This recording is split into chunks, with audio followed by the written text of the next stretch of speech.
동호회 회원들과 함께 여행을 떠난 남녀. 사귀는 사이는 아니었지만 서로 호감이 있었던 만큼 즐거운 시간을 보냈는데요. 하지만 5년 뒤 이들은 법정에서 재회하게 됩니다. 대체 그동안 무슨 일이 있었던 걸까요? 자, 이번 사연 좀 집중해서 봐주십시오. 충격적인 제보인데요. 결혼기념일 다음 날 벌어진 일입니다. 자, 제보자가 30대 여성인데요. 2년 전에 지인을 통해서 어떤 남성을 소개받았고 그 남편하고 결혼을 하게 되고 아이도 낳습니다. 임신해서 아이도 낳는데 그 아이 낳고 첫 결혼기념일 아주 행복하게 보냅니다. 아, 근데 예. 말씀처럼 결혼기념일 다음 날 자신의 집으로 소장이 하나 날라왔는데요. 소장의 그 원고 제기한 사람은 자신을 남편과 1년 정도 사귄 여자친구라고 하면서 남편하고 같이 5살 아들이 있으니까 책임을 져라라는 소장이 나타났어요. 그 안에 내용이 뭐냐면 이 아이의 인지청구 소송하고 과거 양육비 1억, 장래 양육비로 월 150만 원씩 달라라고 청구를 하고 요구를 한 상황입니다. 아, 이제 결혼한 지 1년째 된 신혼인데 세상에 내 지금 신랑의 5살짜리 아이가 있다, 혼외자가 있다고요? 그렇습니다. 그 아내는 처음 소장을 보고 이게 내 남편 이야기인가 믿질 않았다고 합니다. 그래서 소장을 찬찬히 봤더니 그 소송료의 진술에 보면 뭐라고 되냐면 임신 사실을 알게 돼가지고 이 남성에게 연락을 했는데 연락을 계속 안 받더라. 근데 안 받더니 어느 날 연락처도 싹 없애버리고 즉 잠수를 탔다 이 얘기입니다. 이렇게 잠쌌다고 해가지고 이상하다 싶어가지고 소송이 들어왔지만 확인하기 위해서 진실로 이 여자가 말한 그 아이가 자기 남편의 아이인가 싶어서 아마 유전자 검사를 의뢰를 했습니다.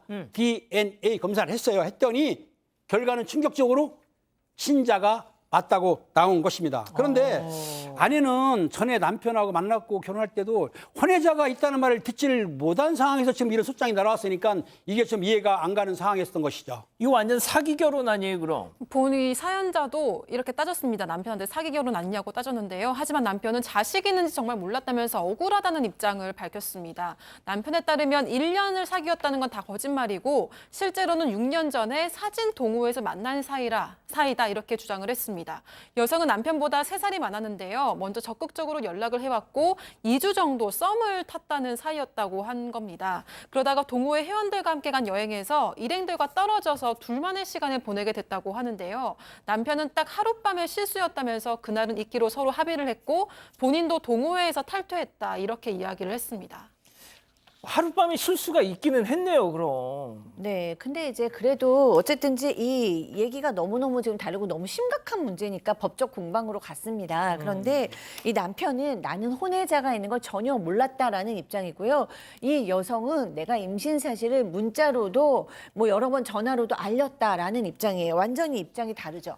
근데 이 사진 동호회에 지인들이 있을 거 아니에요. 예. 그 지인들이 둘이 커플 아니었어요라고 또 일단 진술은 해줬습니다. 그리고 이 여성은 뭐 내가 이 남성한테 전화로도 미리미리 난 임신했다라고 얘기를 알려줬다라고 얘기를 하지만 나중에도 증거는 하나도 없는 거예요. 뭐 이메일이라던가 문자라던가 전화를 한 그리고 전화를 남자가 자꾸 바꾸고 잠수를 탔다라고 주장을 했잖아요. 근데 이 남성이 나는 20년 동안 전화를 한 번도 바꾼 적이 없다. 라고 얘기를 한 거예요. 그랬더니 이 여성이 뭐라고 얘기하냐면요. 예. 내가 말을 안 했나?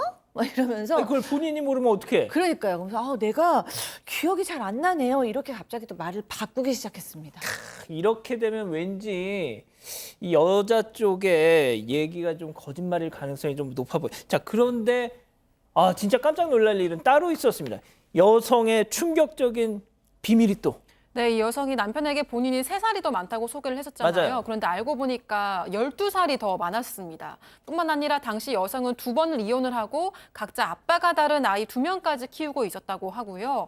남편의 혼외자까지 합하면 총 3명의 아이를 키운 겁니다.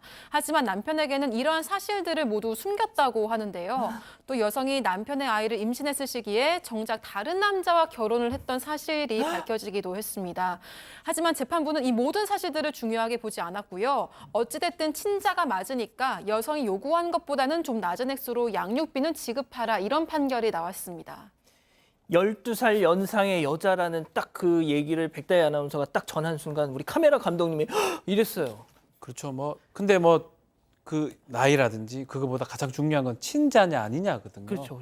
양육비 소송에서 가장 핵심은 친자가 확인되면 뭐 그 끝난 상황입니다. 금액은 지금 많지는 않은 것 같아요. 그렇기 때문에 그 양육비를 지급을 하는 건 당연한 거고요.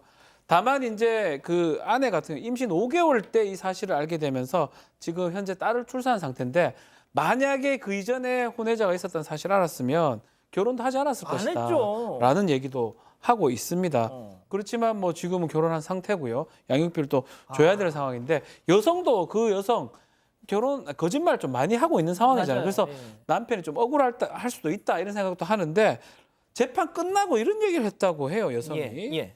일시금으로 양육비 주면 한 2억 원 정도로 퉁쳐주겠다. 아이고. 황당한 제안을 하고 있고요. 또 문제는 뭐냐면 이 남편이 정작 그 아들 혼외자를 만나지를 못하고 있다고 합니다. 아들이면 양육비는 주더라도 면접 교섭권이라 등등 그 법적으로 권리가 있는데 양육비 지급하는 건 맞는데 이게 제대로 쓰여지고 있는지 왜냐 다른 아이들도 있잖아요. 그런 의문점을 갖고 있다고 합니다. 자, 결국 이제 참 뭐 안타깝게도 친자는 맞는 겁니다. 자, 여기서 오늘의 궁금증 짚어보죠. 5년 만에 혼외자가 있음을 알리면서 양육비를 내놓으라는 이 여성. 정작 그런데 또 그 아들은 못 만나게 하는데 어떻게 하면 좋겠느냐. 자, 팀장님. 그렇습니다. 참 난감한 상황이긴 한데요. 만약 아내가 용서를 하게 되면 양육권 소송을 해가지고 데려올 수 있는 방법도 있고 그렇지 않습니까? 그렇기 때문에 제가 볼 때는 아니면 또 면접 교섭권을 해가지고 면접할 수도 있기 때문에 소송에 데려오는데 제일 중요한 거 이 여자가 그 아이를 키우게 되면 문제가 많을 것 같으니까 제 생각인데 저 아내한테 죄송하지만 그 아이를 아마 양육권 소송에서 데려오면 어떨까 하는 조심스러운 의견을 내봅니다. 예, 그 교수님 진짜 좀 조심스러운 얘기네요. 네, 저는 이 제보자 너무 속상하실 것 같아요. 정말 그러니까. 나만의 가정을 예쁘게 맞아. 끌어서 나의 아이를 낳고 너무 행복하게 살았는데 갑자기 청천벽력 같은 일이 일어났잖아요. 그렇다고 남편이 사실은 이제 와서 보니까 남편도 정말 모르던 일이고, 그러니까 마음 정말 그냥 뭐 이렇게 양육까지 뭐 해줄 수 있을지는 본인이 결정을 하셔야겠지만 지금 이걸 참아내는 것만도 사실 상당히 인내하고 계시는 것 같아요.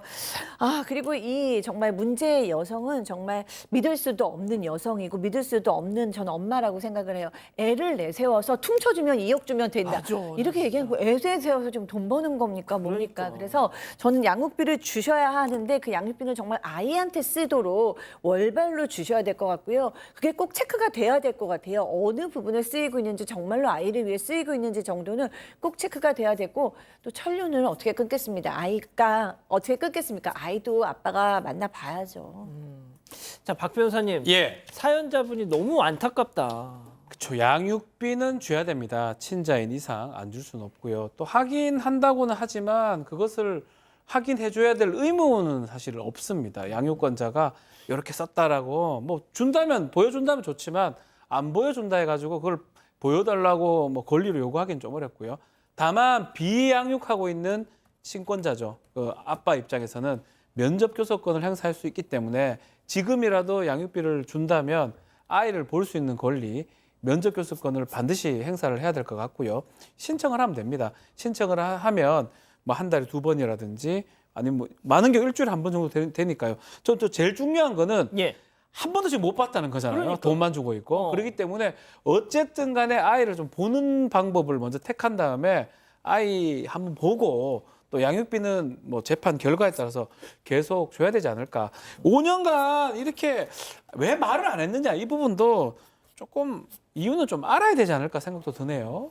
자, 지금 그런데 이제 우리 지금 채팅창에서 가족 여러분들은 우리 은배 팀장님이 얘기하신 그러니까 데려오는 게 낫지 않겠느냐 뭐 이렇게 얘기했는데 데려와야 그게 맞다라는 분들도 계시고 아니 어딜 데려와 뭐 이런 분들도 계시고 네, 맞습니다. 그리고 아내가 불쌍하다는 이야기도 있었는데요. 이인님, 아내가 제일 불쌍합니다라고 하셨습니다. 뚠뚠 고양이님은 양육비 주고 평생 죗값 치르며 사세요. 이런 댓글도 보내주셨고요. 뭘봐 너나 잘해님은 친자 맞으면 보여줘야죠라고 하셨습니다. 그렇군요.